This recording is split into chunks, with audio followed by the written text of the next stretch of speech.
Coming up next on Arizona Horizon, a recent change in the state budget is raising concerns for schools with declining enrollments.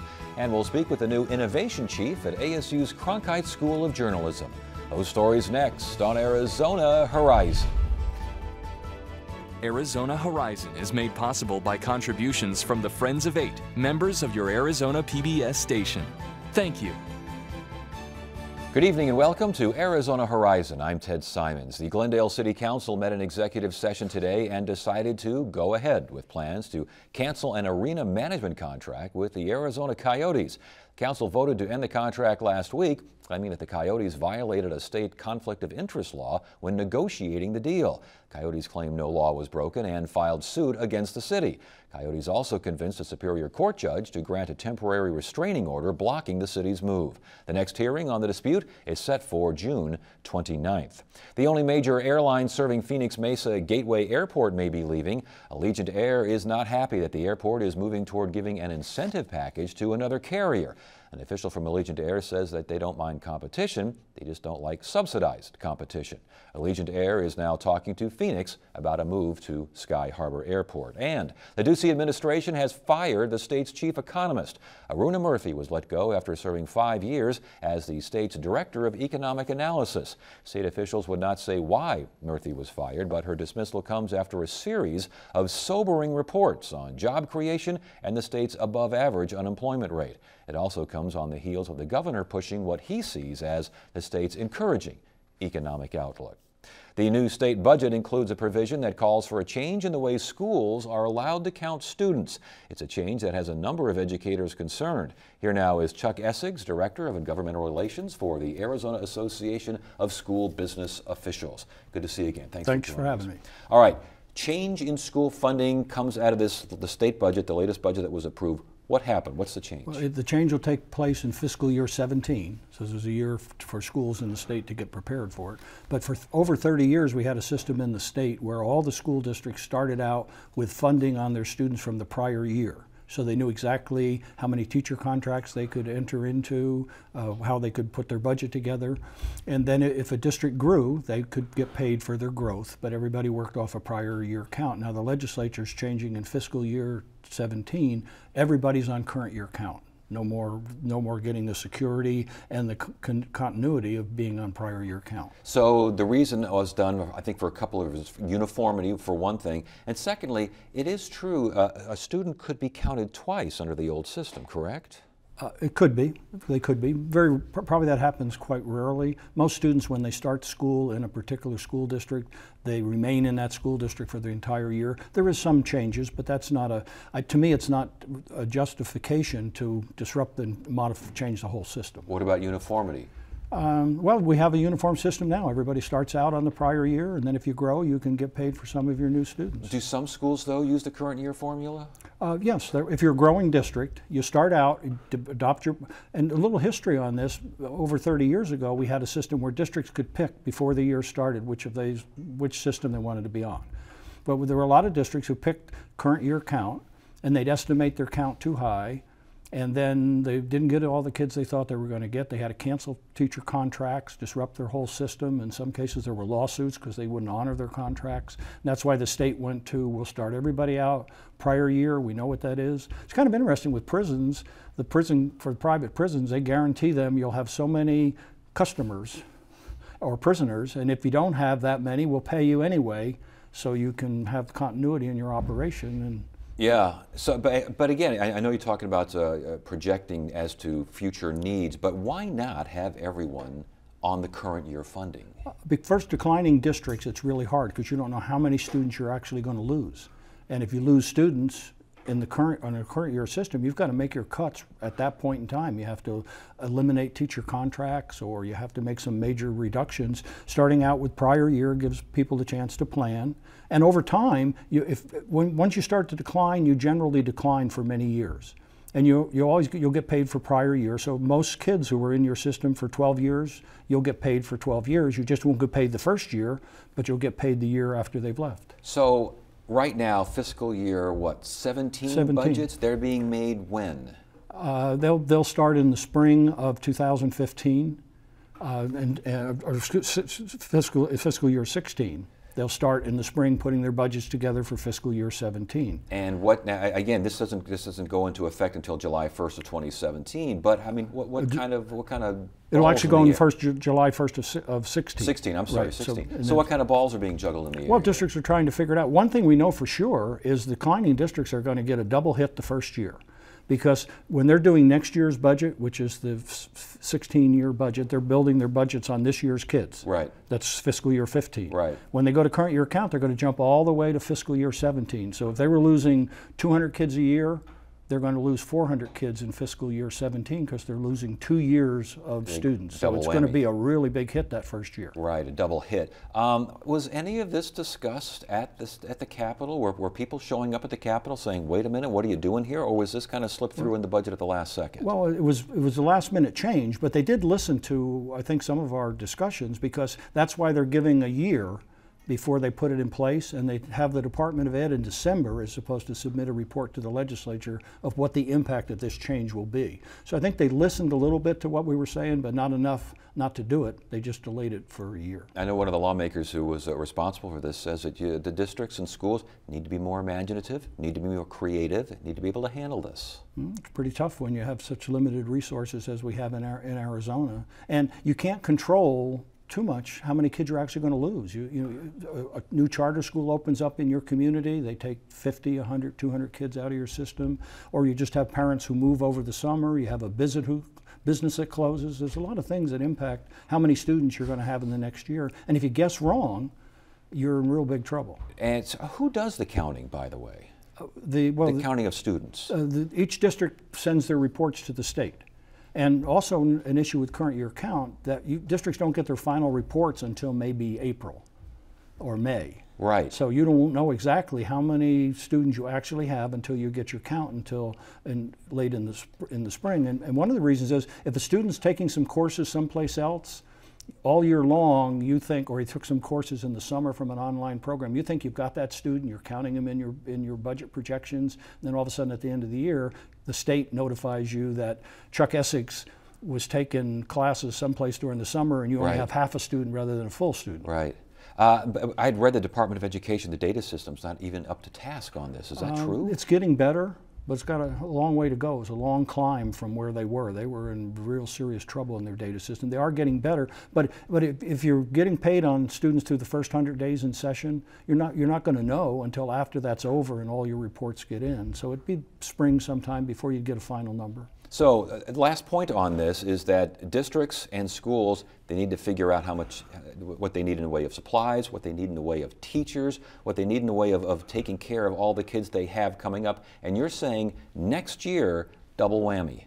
In fiscal year 17, districts are going to lose 2 years of students if they're a declining district. Because they go from 15 to 17, that's a problem. That's one problem. Is there any effort by lawmakers or anyone down at the Capitol to look again at this thing? Well, I think that's why they want to get a report from the Department of Education. And what is the Department of Education saying? I think they're worried that they may have some troubles getting their data system in line, but I haven't seen their report. It shouldn't come out until December. And then this is one cut on top of, there's a cut to district additional assistance, there's a huge cut to career and technical education coming in 17. Mm-hmm. So if you're a district, it's not just one, it's piling on is what the problem is. All right, Chuck, good to see you. Thanks for joining us. Thank you. We appreciate it. Thank you.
ASU's Walter Cronkite School of Journalism and Mass Communication has a new innovation chief. He is Eric Newton, and he will be helping students keep pace with a rapidly changing industry. Good to see you. We've had you on before talking about the future. Ted. Yes. Yeah, thanks for having me again. Good to see you again. Innovation chief, what does that mean? Well, since there hasn't been one before, we're not entirely sure. But I suppose you could, in journalistic terms, say it's to help people do new things. Help journalism change as the times are changing. If there's anything we know about the news business and the journalism business, it's that the digital age, the digital revolution, has turned traditional journalism upside down and inside out. How do you then handle what has been turned upside down and inside out and go to students and say, here's what to expect in the future? You're moving the goalposts, aren't you? Well, it is not only journalism that faces this kind of thing. I mean, the digital revolution is changing education, it's changing government, it's changing business. And you can be, Blockbuster and continue to rent DVDs and videotapes until you're out of business, or you could be Netflix. Yes. You have a choice of whether to engage with the digital changes that are going on or not. And so I think even though this is the first time leaders of the news industry are saying they're not sure what the future is, you can still help students get ready. And as far, and at Cronkite News now, here at the Cronkite School, going to be a test bed of ideas. Talk to us about that. Well, the cuts in American journalism, in the commercial side of American journalism, have been severe over the last 10 years. Daily newspapers, which do the lion's share of the local news in America, have lost 50% of their revenue. 20,000 journalists, newsroom journalists, are out of work now compared to 10 years ago. But what's happening is that journalism schools are stepping up and providing more local news, and the way that a teaching hospital teaches doctors. The journalism students do actual news and learn by doing in an immersive learning environment. So a lot of journalism schools are doing that kind of thing. What Cronkite wants to do is do news that way, but also do experiments with new ideas for innovations for news and journalism. Well, okay, so innovations, what kind of experiments are within focus, are viable, are out there and can be, without giving away what you plan on doing here, if you even know what you plan, because innovation changes every day. What's viable out there? What can you do? Well, there are a variety of new forms of journalism that are emerging. Really, who a journalist is, what a story is, what medium is appropriate, and how you handle a new interactive relationship with your community. All of that, the who, what, when, where, and how of journalism is changing. What's not changing is the why of journalism. Why do we need programs like this? What do they do in society? Do we continue to need an independent flow of accurate and contextual information to run our governments and our lives? And the answer to that is yes. But what we have to do is experiment with many different kinds of ways of doing that. And there are hundreds or thousands of different possibilities, and different schools are doing different things across the country. The way a medical school might create a new burn protocol or a new heart transplant protocol or infant ICU, all of these things invented at medical schools. Some journalism schools are now creating new kinds of digital tools that are being used by professionals around the country. And so the foundation where I worked previously, Knight Foundation, has funded a great number of new tools and techniques. But we see that adoption of these is uneven. And so at Cronkite, they'll be able to experiment with many of those and many others, and ones they think of themselves. Well, just like in the old days, it seemed like if you wanted to get into journalism, you either wrote about it, you were a broadcaster, maybe you were radio, maybe you were television, maybe you were newspaper daily, maybe you were newspaper monthly or a magazine. that all has changed. It's the one-man band replaced the reporter on the field, and you have to be able to write a whole bunch of other things. Will you have to also get all of these talents, these new talents that we're not even aware of yet, to get, how do you educate for something like that? How do you teach kids something that is still seems like it's futuristic? Well, Sir Ken Robinson talks about the most important quality a student can have now is creativity. And what you don't want to do is beat the creativity out of them in the education process. And so helping students learn how to be entrepreneurial, how to invent new things, how to adapt things they've just learned about, how to work in open and collaborative groups. You know, journalism used to be the guy at the typewriter. You stare at the blank piece of paper until the beads of blood form on your forehead, the lone wolf, you know, yes. and teaching people how to work in small groups like the startup companies that some of them are joining. And so there are new kinds of skill sets, teaching students how to teach themselves. Because in the internet age, a lot more learning occurs than what people can be taught.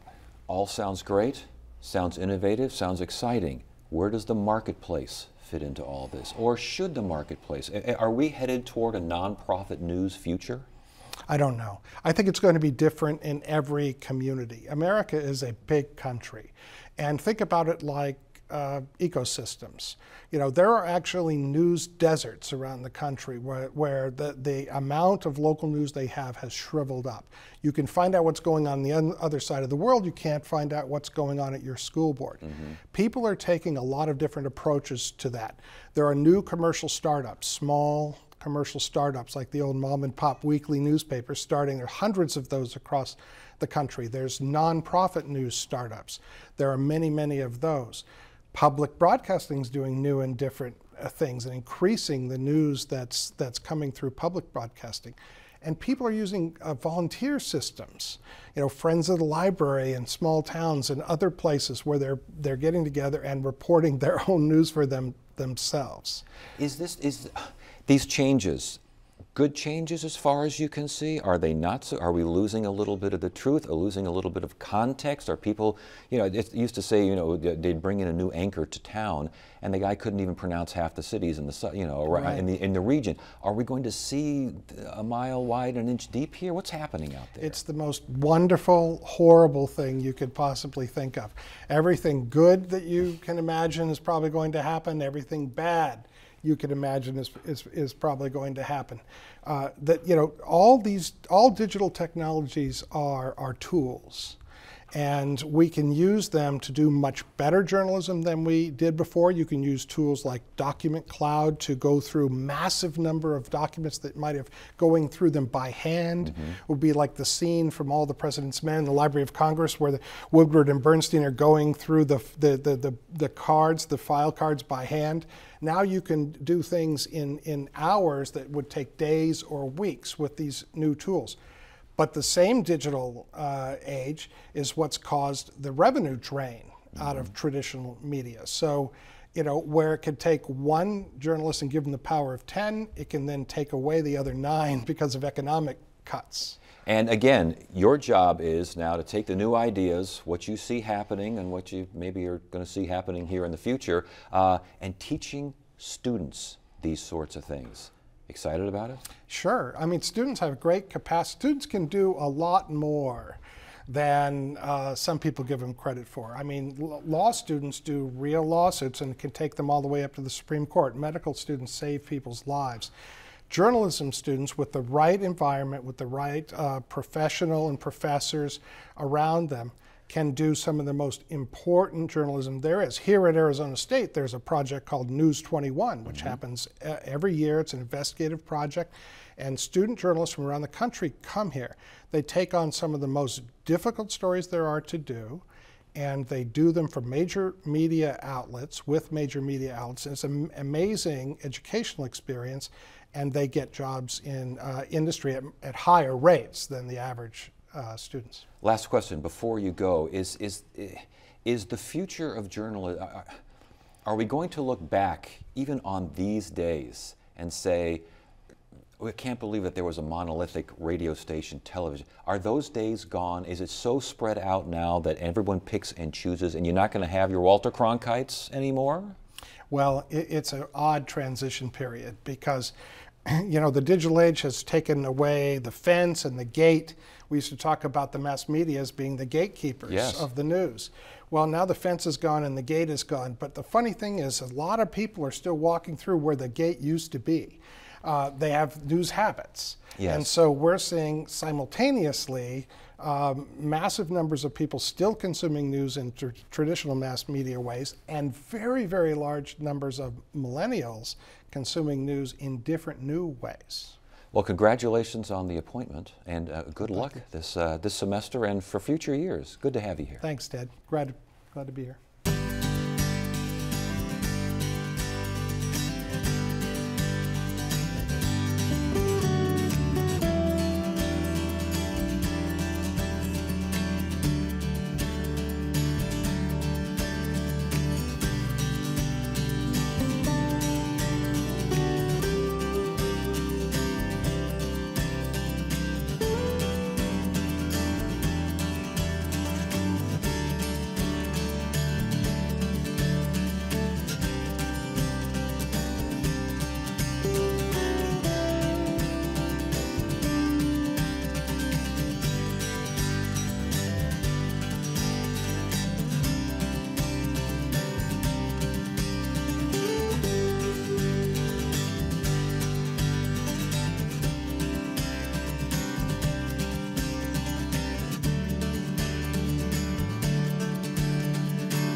One in every 8 kids in Maricopa County is obese. Poor diet and lack of exercise, just a few of the reasons. Now a museum devoted to heart health and kids is opening its doors to the public. Producer Shauna Fisher and photographer Ed Tworick take us to the Holly Hart Children's Museum in Tempe. From the heartbeat of a giraffe to the scanner at its supermarket, the Holly Hart Children's Museum is serving up valuable lessons.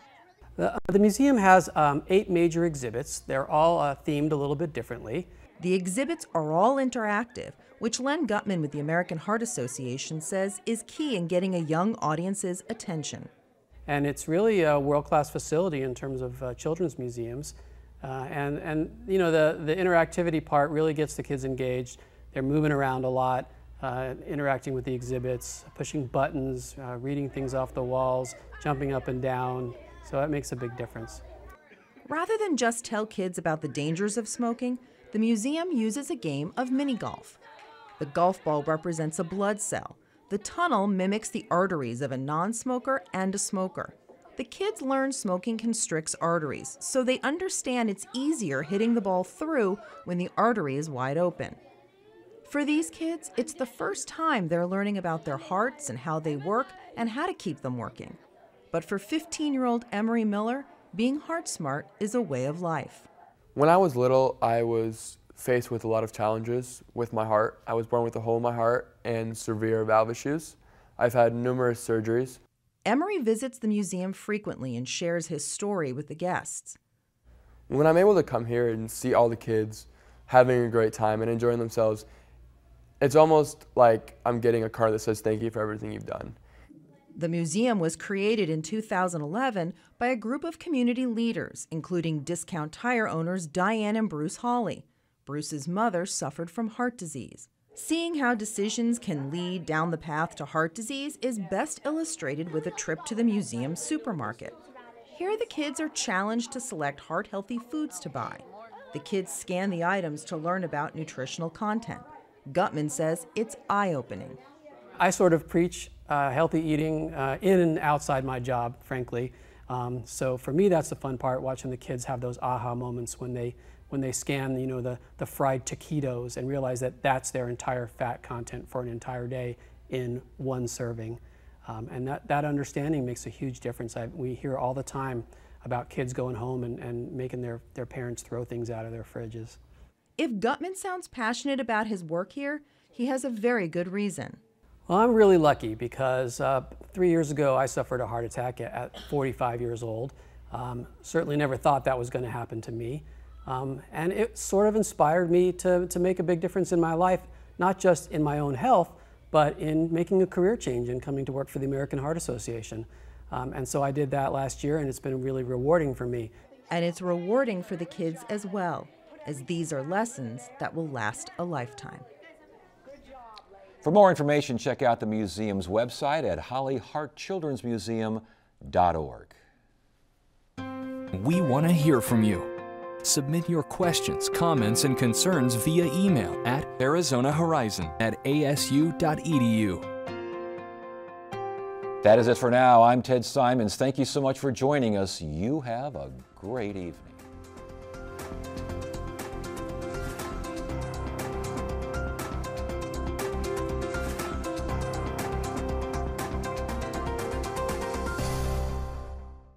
Arizona Horizon is made possible by contributions from the Friends of 8, members of your Arizona PBS station. Thank you.